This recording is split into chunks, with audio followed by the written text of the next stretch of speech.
یا بعض ایسے ممالک جو خطے کے وہ کہتے ہیں کہ یہ ایران نواز ویب سائٹ ہے، ایران اگر پروپیگنڈا کرتا ہے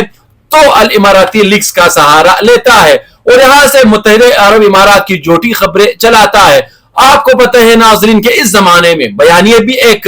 پروپیگنڈا یا جنگی ہتھیار بن چکے ہیں۔ یہ ایسے ہی ہے، اگر میں ایران کی پوزیشن سے بات سمجھاؤں تو ایران کہتا ہے کہ ایران کی صورتحال کو اس میں مبالغہ آرائی سے کام لیا جاتا ہے، اور ایران انٹرنیشنل جو ایک بہت بڑا میڈیا آؤٹ لیٹ ہے وہ ایران کے لوگوں کی نمائندگی نہیں کرتا، بلکہ ایران کے نام پر تو بنایا گیا ہے اور یہ بنیادی طور پر ایران کے خلاف پروپیگنڈا کرتا ہے۔ یہ ایران کا سرکاری سطح پر ایران انٹرنیشنل سے متعلق موقف ہے۔ اسی طرح الاماراتی لیکس کے بارے میں بھی کہا جاتا ہے کہ یہ ایران نواز ہے یا ایران کا نقطہ نظر پیش کرتی ہے اور متحدہ عرب امارات کو اسرائیل اور امریکہ کے ساتھ جوڑنے یا ممکنہ اتحادی کے طور پر ظاہر کرتی ہے، تاکہ بتایا جا سکے کہ متحدہ عرب امارات، اسرائیل اور امریکہ مل کر اس خطے کو غیر مستحکم کر رہے ہیں۔ تو یہ متحدہ امارات کا بھی ایک بیانیہ ہے، لیکن یہ خبر ناظرین جو میں نے آپ کے سامنے رکھی ہے یہ تقریباً 2024 کے اختتام میں اور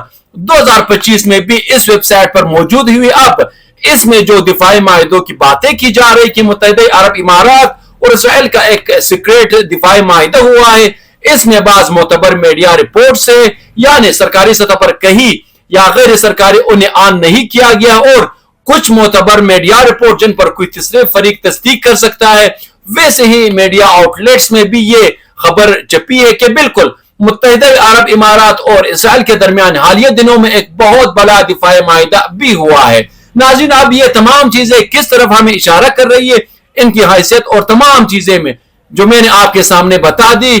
کیونکہ اس کو اگر ہم دیکھیں یہاں پر میں آپ کو بتاتا چلوں کہ جیو پولیٹیکل کھیل انتہائی پیچیدہ قسم کا ہوتا ہے۔ یہاں پر ساری باتیں سارے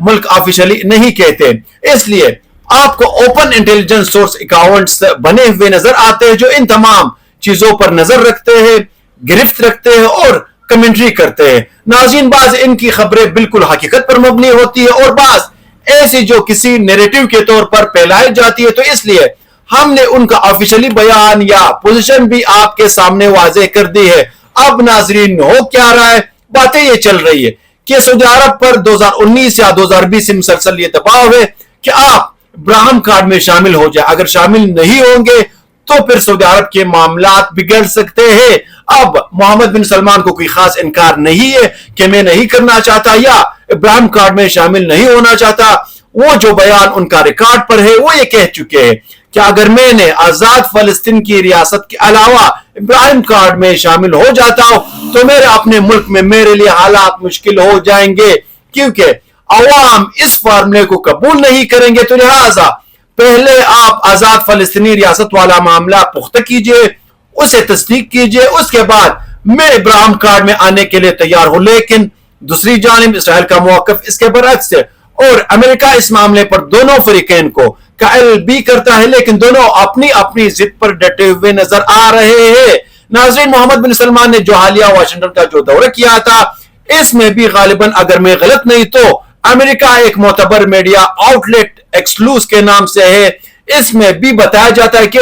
امریکن صدر کی طرف سے بار بار محمد بن سلمان کو کہا گیا ہے کہ آپ ابراہیم کارڈ میں شامل ہو جائے، لیکن محمد بن سلمان نے کہا کہ یہ میرے لیے بہت مشکل ہوگا ایک طرفہ فیصلہ کرنا، اگر آپ آزاد فلسطین ریاست کو تسلیم کر لیں تو اس کے بعد میں یہ سوچ سکتا ہوں کہ ہم ابراہیم کارڈ میں شامل ہو جائے۔ لیکن ناظرین اب معاملات اور تنازعات اس حد تک آ چکے ہیں کہ اسرائیل اور سعودی عرب کے تعلقات جو کسی زمانے میں بہتر ہونے کی علامت ہمارے سامنے آ رہی تھی وہ اب مزید بگڑ چکے ہیں۔ ناظرین اب جب بگڑ چکے ہیں تو بتایا جا رہا ہے کہ متحدہ عرب امارات، اسرائیل اور امریکہ کی تعلقات آپس میں بہت اچھے ہیں، اور اس لیے یہ جو خبریں میں نے آپ کے سامنے رکھی ہے، چاہے وہ الاماراتی لیکس ہو، چاہے اجل کی ویب سائٹ ہو یا مڈل ایسٹ آئی کی خبریں ہو، گویا کہ ان کو سرکاری سطح پر آن نہیں کیا جا رہا، یہ رومرز ہے، پروپیگنڈا ہے، لیکن اس قسم کی تھیوریز اس وجہ سے جنم لیتی نظر آ رہی کہ ممکنہ طور پر یہ محمد بن سلمان پر ایک دباؤ ڈالا جا رہا ہے کہ اگر آپ ہماری کنڈیشنز پر نہیں آئیں گے تو ہم آپ کی سرحدوں کو غیر محفوظ کر دیں گے. اور سعودی عرب اور متحدہ امارات کا جو حالیہ تنازع ہے ناظرین وہ بھی اسی صورتحال کی عکاسی کرتا نظر آتا ہے. ایسے تجزیہ کار اور مفکرین ان تمام چیزوں کو اس طرح دیکھتے نظر آتے ہیں. اب کیا ناظرین سعودی عرب ہاتھ پر ہاتھ دھرے بیٹھا ہے؟ لیکن ناظرین مجھے نہیں لگتا، کیونکہ جو چیزیں اگر ہم پڑھتے ہیں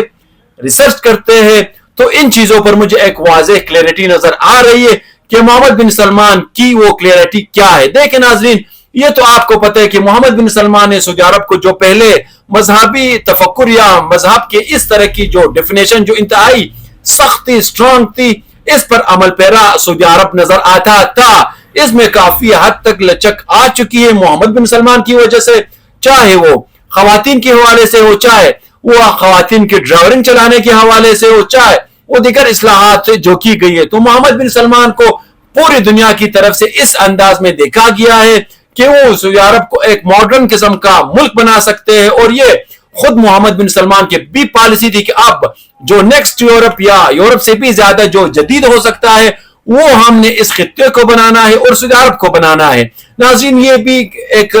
آن دی ریکارڈ یہ سارا چیزیں ہیں. اب اس کے مطابق انہوں نے اپنا ایک پلان بنایا تھا ویژن 2030. اس کے اندر سعودی عرب کو مزید جدید کرنا تھا. لیکن اب ناظرین ایسا لگ رہا ہے کہ محمد بن سلمان یہ سوچ رہے کہ یہ جو میری سرحدوں کے پاس کھچڑی پکانے کی جو کوشش کی جا رہی اس کو غیر محفوظ کرنے کی جو کوشش کی جا رہی، تو لگ ایسا رہا ہے کہ کچھ تجزیہ کار اور مبصرین کے مطابق محمد بن سلمان دوبارہ اسی ماحول میں شفٹ ہو سکتے ہیں اور اس بار کچھ انداز تبدیل ہو سکتا ہے. جو پہلی لائن سعودی عرب کی تھی اس میں ایران کا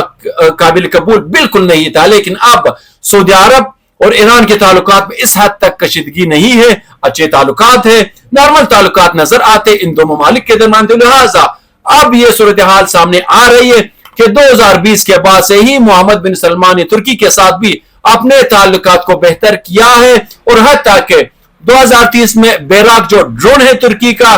وہ بھی سعودی عرب اور ترکی کے درمیان ایک ڈیل ہوئی تھی. ناظرین اس سے ایران کے ساتھ تعلقات چین کے ثالثی میں اچھے ہوئے اور پاکستان کے ساتھ دفاعی معاہدہ ہوا سعودی عرب کا. سورس ناظرین یہ بتا رہے کہ محمد بن سلمان ممکنہ طور پر ان تمام ممالک کو آپس میں ملا کر ایک پیغام دینا چاہتے ہیں، ایک مضبوط پیغام دینا چاہتے ہیں کہ اگر اس خطے کو اگر کوئی چینج کرنا چاہ رہے، جغرافیاتی پوزیشن کو تبدیل کرنا چاہ رہے، تو ہم جو مسلم کنٹریز ہیں ہمارے مشترکہ جو مفادات ہیں، چاہے ہمیں مل کر دفاعی لحاظ سے بھی ہو، وہ چاہے وہ سیاسی لحاظ سے بھی ہو، اور چاہے وہ سفارتکاری میں بھی ایک ہی لائن پر ہمیں سب چلنا پڑے گا. اگر ہم تقسیم ہو گئے تو پھر ہمارے لیے ایک ایک کر کے ہمارے دروازے کو آگ لگائی جا سکتی ہے. یہ وہ تمام منظرنامے ہیں ناظرین جس جو چیزیں ہیں جو چلتی نظر آ رہی. البتہ آپ کو پتہ ہے ناظرین کہ سعودی عرب اور ترکی کے نظریاتی اختلافات ہیں، یعنی ایک خلافت عثمانیہ والا کنسپٹ ہے، ایک کا یعنی سعودی عرب کا اپنا ایک ڈیفینیشن ہے اسٹرانگ ریلیجس کے حوالے سے. اس کی وجہ سے آپ نے بہت کم دیکھا ہوگا کہ ترکی کے حکمران سعودی عرب میں آتے ہیں یا سعودی عرب کے ترکی میں جاتے ہیں. لیکن 2020 کے بعد اگر آپ دیکھیں تو آپ کو دفاعی ڈیل ہوتی نظر آتی ہے، تعلقات بہتر ہوتے نظر آتے ہیں، ایران کے ساتھ بھی تعلقات اور حالیہ پاکستان کے ساتھ دفاعی معاہدہ وہ تو آپ کے سامنے ہے. تو ناظرین سعودی عرب یا محمد بن سلمان لگتا ایسے ہے اس وقت کہ وہ اس خطرے کو بہت پہلے بام چکے تھے کہ آنے والے دنوں میں اس کنڈیشن کو لے کر میرے اوپر دباؤ ڈالا جا سکتا ہے، نفسیاتی طور پر بھی دباؤ ڈالا جا سکتا ہے اور میرے سیٹ اپ کو تبدیل کرنے کے حوالے سے کچھ ایسے اقدامات بھی کیے جا سکتے ہیں. تو اس کے لیے تیاری کرتے نظر آتے ہیں. ناظرین یہ تمام تر وہ کھیل ہے، وہ چیزیں ہیں جو مڈل ایسٹ کے اندر چلتی نظر آتی ہے. اب ناظرین ان سے جڑی ہوئی جو بھی تازہ ترین اپڈیٹس ہوں گے وہ ہم کوشش کریں گے کہ آپ کے سامنے رکھیں گے. تو ناظرین یہ تھا آج کا ہمارے موضوع. نیکسٹ موضوع تک مجھے دیجیے اجازت، لیکن میرا آپ سب سے ایک ہمبل ریکویسٹ ہے کہ اس ویڈیو کو لائک کرے، ویڈیو کو شیئر کرے اور چینل کو ضرور سبسکرائب کیجیے. تب تک مجھے دیجیے اجازت. اللہ نگہبان.